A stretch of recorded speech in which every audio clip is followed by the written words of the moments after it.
This is the very first public appearance we had in the district. So I will tell you that I don't have a slick, memorized stump speech. You just kind of hear what I'm about and what we're trying to do and why we believe that we can absolutely finally retire Ms. Granger. So I'll give you just a little bit of personal background on me and then talk to you about what I've done professionally, what I've done in politics, and then share a little bit about how we see this race shaping up, what the major issues are, as well as look where she's failed us and where she's failed this district, or particularly over the last 10 years or so. So I've spent 30 years in the private sector. I started my career at IBM. I worked at Pro Systems for 5 years. I worked both with Ross Pro Senior as well as Ross Pro Junior. It was an extremely formative part of my career. I wanted to go work for those gentlemen, and a lot of what I learned, not just about business, but about politics, came from Mr. Putnam.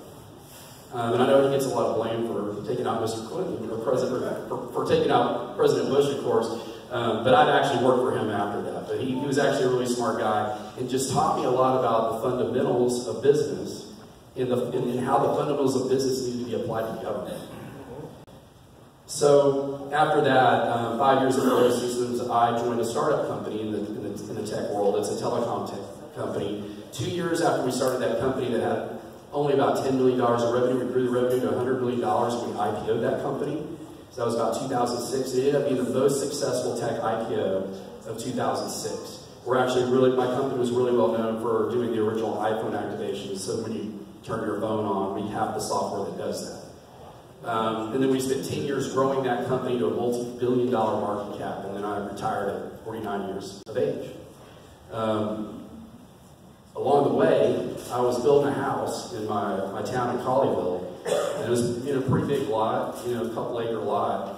And the city came to me and said, towards the end of the construction process, that they wanted me to build a sidewalk. Well, the problem was there were no sidewalks anywhere on my street. We lived in a real city, rural area, and had a bar ditch out front. And literally there was never going to be any other sidewalks this sidewalk connected to.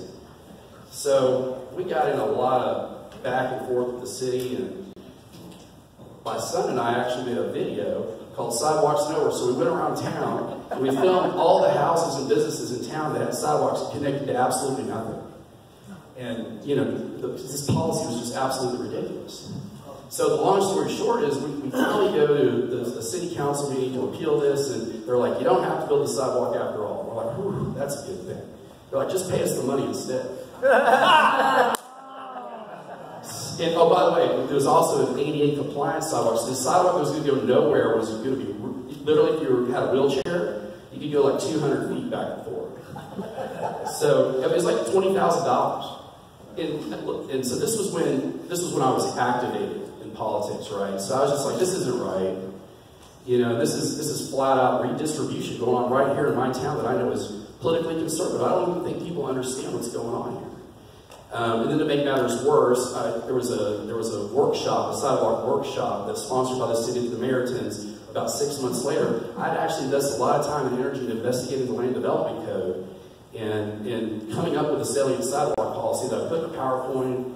It said, here's where you need to do sidewalks, here's how you pay for them, all those sorts of things. Go to the meeting, and there's a public hearing component at the end, like most local government meetings, right? Mayor shut the meeting down and wouldn't call them. Didn't want people to hear what I had to say. He was just dug in defending this broken policy. And that's when I was like, no. And I ran for city council, never run for anything in my life. I'll give a 3-term incumbent by 20 points. And then we won 11 straight elections in Colorado.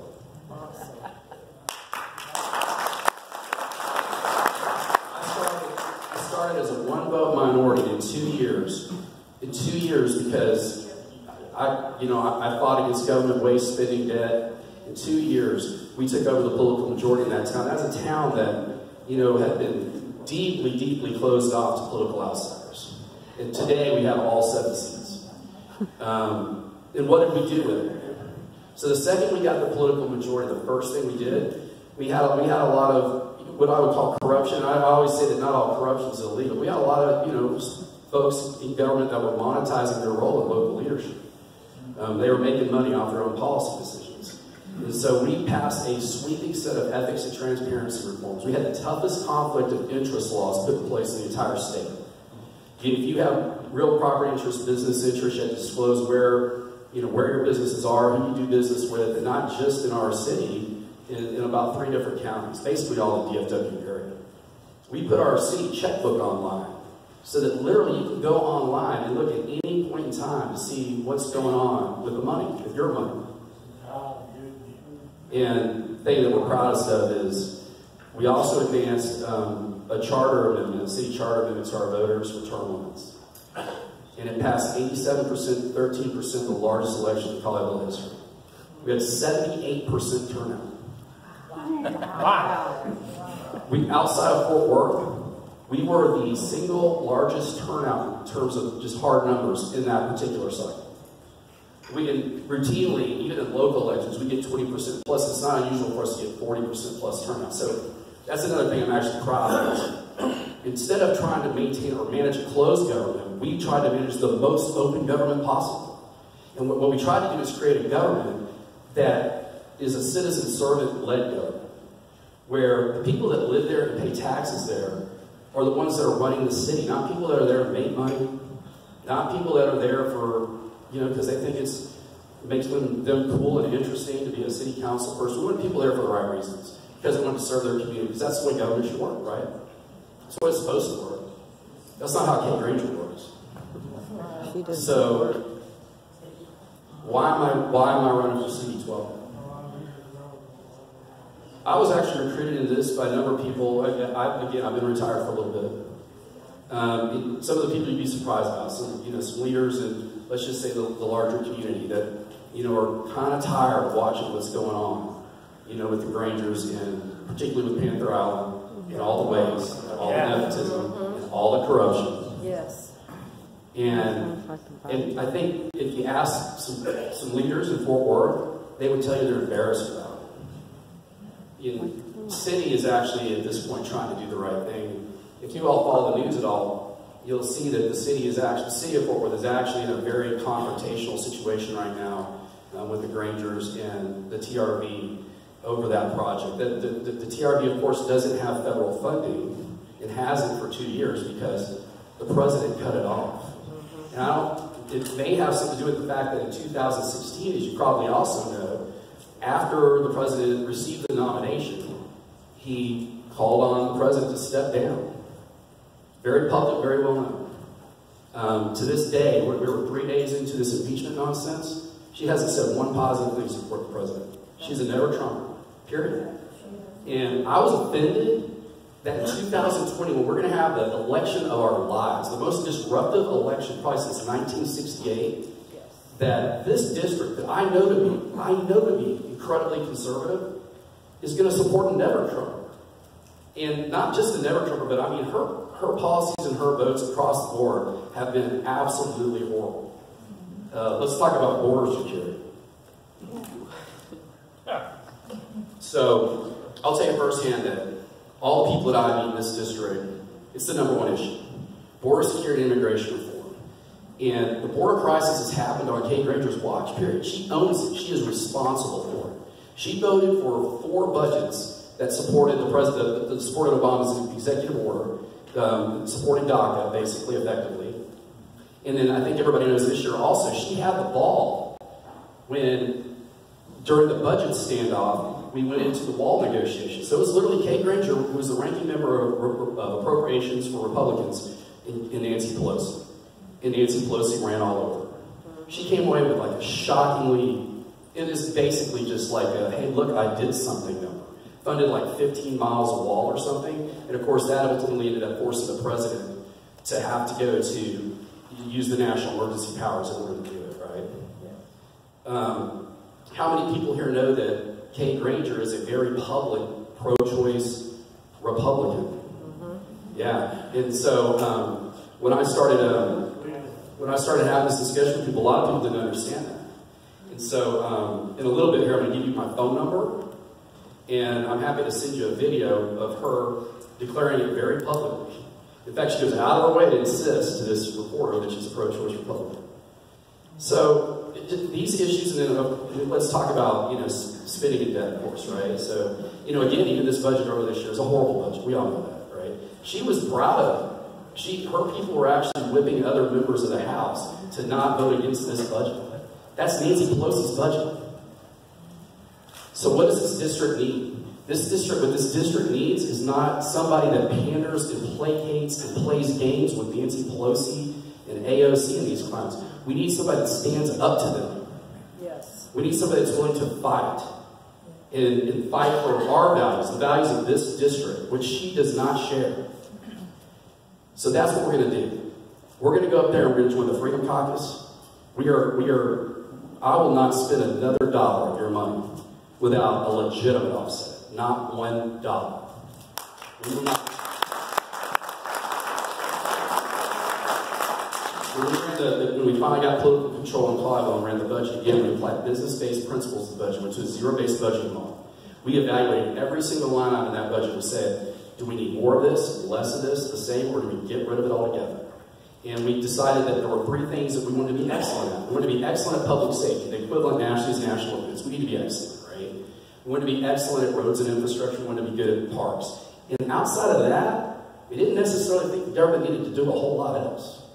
And, it's not that we don't have the ability to, and in some cases we do, but if it meant that there was going to be a tax increase, we wouldn't do it. And we were actually celebrated for being the first community in Texas to pass the effective tax rate that year as well, which means we did not raise taxes. In fact, I went to war with a lot of our county leaders, or Tarrant County, of course, over these bogus narratives that they're not responsible for your tax increases. It's the TAD's fault, it's the state's fault. No, it's your budget, it's your fault. You decide how much money we need. So again, in Washington, I've been up to DC several times, in the process of getting ready for this, and I ended up with Grover Norquist. And he's like, "You gonna sign the pledge?" I'm like, "You damn right I'm gonna sign the pledge." Because that's what we need, folks. We have to dramatically reduce the size, the scope, and the influence of the federal government in our personal lives and in our business lives. And it's not going to be career politicians that do it. They've proven it. Ms. Granger has proven it. She's not going to do it. You know what she's going to do? She's trying to steal $500 million of federal taxpayer money to give it to her son, who's already wasted $400 million of it. Yeah. There's bridges sitting on dry ground down there. It is absolutely offensive. And by the way, you should watch the news really close for the next couple of weeks because it's about to blow up too. And so, you got this friendly meeting, including the Star Telegram, of course, that doesn't tell you the real story about what's going on. But the city and the Grangers and Jim Oliver and the TRW are at war. And you're going to see that they're finally making a day of reckoning. In fact, we're hoping our campaign puts enough pressure on the situation because it becomes visible enough that people start paying attention. We can see this just extraordinary example of nepotism in once and for all. And just so you guys know, the reason the Grangers are so dug in on this thing is because they don't want the economic development component of the project separated from the flood control. I think what you're going to find out is it wasn't really flood control to begin with. Yeah. And the reason they don't want it separated is because the Grangers are going to control all the economic and commercial development. So remember what I said earlier? Not all corruption is illegal necessarily, but it's still corruption. So look, one last thing. As folks know, I think particularly here in Parker County, she has not been accessible to you. She hasn't been accessible to anybody. Like, she literally hides out and won't talk to her own constituents.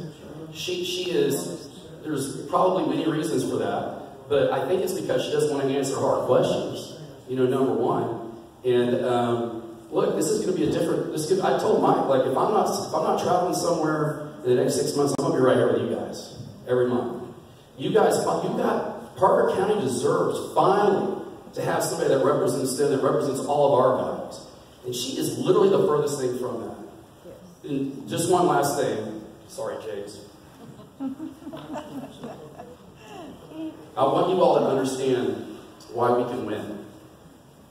So again, I was recruited in this process by, this was not Chris deciding that, hey, you know, I think it'd be really cool to go be a congressman. I've actually been out of office in Colleyville for 2 years. I didn't even run for re-election after we did all these things. Because I wanted the people in my community to understand that it wasn't about me, it was about what we did.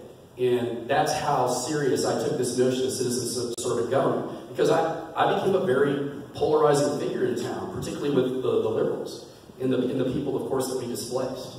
But I would have won that election 70-30, no problem. But to me, it was important to prove that point. And so, I've never run for any other office.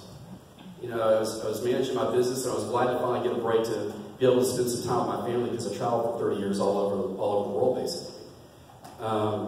And so it took a lot to get me to do this, frankly. We studied it for months, and I had to look at all the reasons that people don't do it, that have, you know, not wanted to take her on. Number one is money. Number two is she's got powerful friends, as we know, in the community. And I think everybody understands that if you decide to take this on, it's going to get nasty, if it's real. Because she's so wrong on the issues, she's going to have absolutely no choice but just to come after me. And you know what? I don't care. I don't care. You know, in this day and age, as you guys know, they will make up anything, they'll say anything, and honestly, I think people are tired of it. I think if we focus our energy on showing her record to the voters, this is not a hard decision.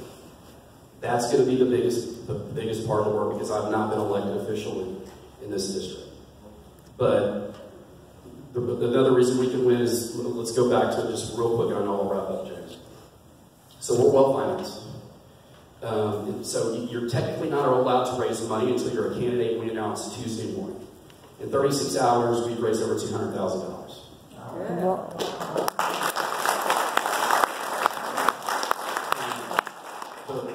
The first financial reporting deadline. In fact, I think we're going to have we may have a press release that comes out that says we raised 100, but I'm matching every single contribution to this campaign dollar for dollar with my own money. And I'm doing that for two reasons. One, I want people to know we're serious. I'm serious. And we want people to understand that we're going to do whatever it takes here. I also have the dream team of consultants. The dream team of the conservative consulting here. My campaign staff is insane.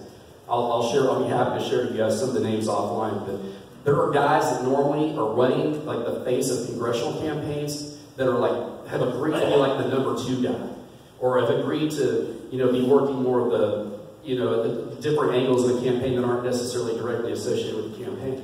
So we have the best people. We have literally the 5 to 7 years that I've spent, you know, in the conservative movement, and being an activist and part of the conservative movement. We have pulled all those resources together to do this. So we're going to try to get to $500,000 by Monday. We'll see how close we can get. Of course, any help you can give, you know, I'd appreciate. And so what I'll finish with is I want to give you guys my phone number for 2 reasons. You know, one, I want to be able to send you this video of Ms. Granger declaring herself a pro-choice Republican. I want you to share it with everybody you know. And then 2, I'm gonna send you her quote about when she asked President Trump to step down. And then 3, I'm gonna send you a donor form. And the one thing I promise you, and by the way, you can call me on that number. You might want to text me first and say, hey, this is who I am, because I usually don't answer the number if I don't recognize it, but I met you at Parker County Conservative. If you want to talk to me, I'm here for you, because that's what's going to be different now. And I promise you, if you do give us, if you do send me a text, that's why I'm giving you my number, I'm not asking for yours. We won't harass you or anything. That's not what we're trying to do. It's just very important that we all share information. And we're, of course, getting a hold of all the right information. We want to give it to you guys so you can disseminate it to the rest of the community. The last thing I want to say is we're going to be calling her out tomorrow for her lack of support for the president here. And if you go study it in the last 3 years, she has never had one good thing to say. Not one. He cut off her funding. She asked him to step down. 2020 is the year we have to get behind this president. We have to, always. And we're not going to let the left bully us. We're not going to let them call us names. We're not going to let them call us racists and white supremacists. We're going to shove it right back at them. We're going to fight them. And she's not, but we will. Thank you, guys. I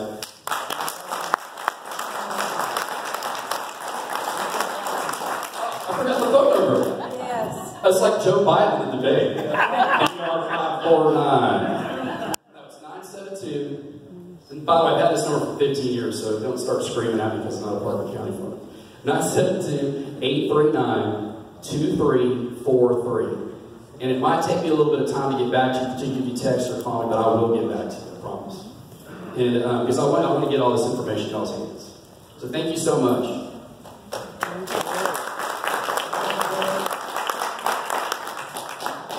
So now we have Rebecca Warren from Heritage Action.